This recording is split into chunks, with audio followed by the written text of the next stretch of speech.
বিসমিল্লাহির রহমানির রহিম।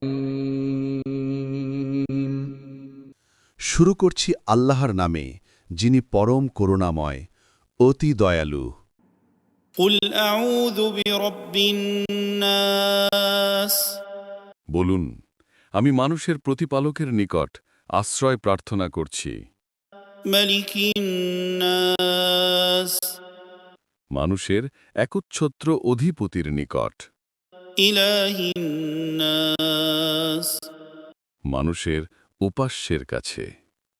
من شر الوسواس الخناس কুমন্ত্রণাদানকারী শয়তান, যে মানুষের অন্তরে ঢুকে আবার পিছু হটে, তার ক্ষতি থেকে।